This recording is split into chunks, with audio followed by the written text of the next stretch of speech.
wanted to pump out another review really fast because I've been so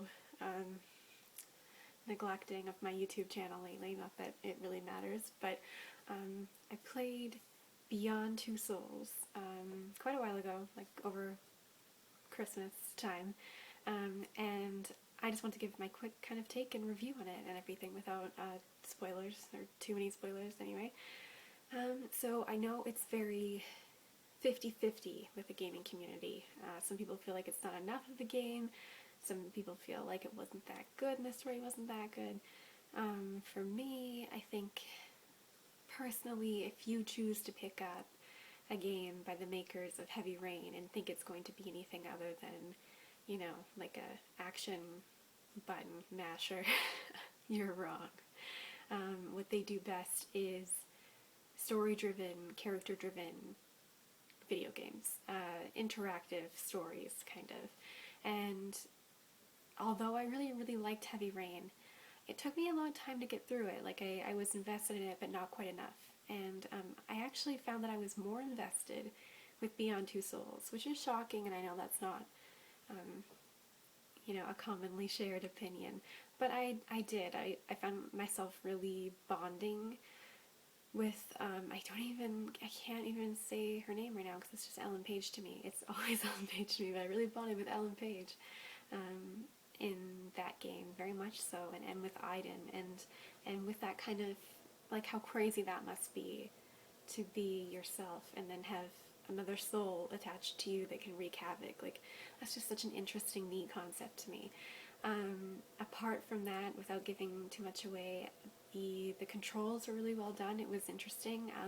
I wouldn't recommend multiplayer because that was pretty confusing. I tried to do that with my friend, and it was a bit of a disaster.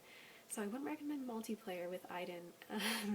But yeah, so apart from that, it was really, really good. The graphics were amazing. Obviously, everything was motion captured, as most things kind of are from big developers, but it was just a beautiful looking game.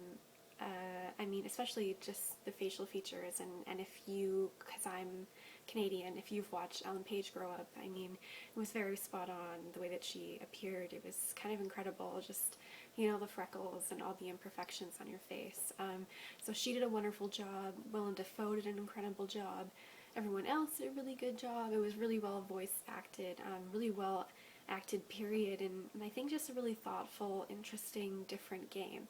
It's definitely not for everyone because, again, it is very much like action button here, action button there. It's definitely more of an interactive story game that is character driven, like I mentioned earlier. But if you can see past that, and if you're looking for something with a good story, that's kind of thought provoking, and also with a strong female lead, because we don't have games that come along that often with a strong female lead, and I was really impressed with how she came across in the game, and how, you know, self-sufficient she was and how strong she was, and I think that that's kind of just an added bonus to a game that would have been perfect, you know, regardless of gender, regardless of who was in that role. So that's my review of Beyond Two Souls. It's really long overdue, but I know it's hit or miss. Feel free to hate me in the comments down below, but I just wanted to share that I actually really enjoyed it. I mean, going back, trying to play it after playing The Last of Us has been really difficult for me, just because I can't top The Last of Us, but that's the only complaint that I have is, you know, it's not obviously at the top of the list, but it was a gaming experience that I enjoyed. So yeah, if you have played it, then please let me know in the comments down below your thoughts on Beyond Two Souls, and if you haven't, let me know why, if it's not just your type of game or whatever. So yeah, thank you so much for watching. I really, really appreciate it, and I will talk to you guys again soon, hopefully.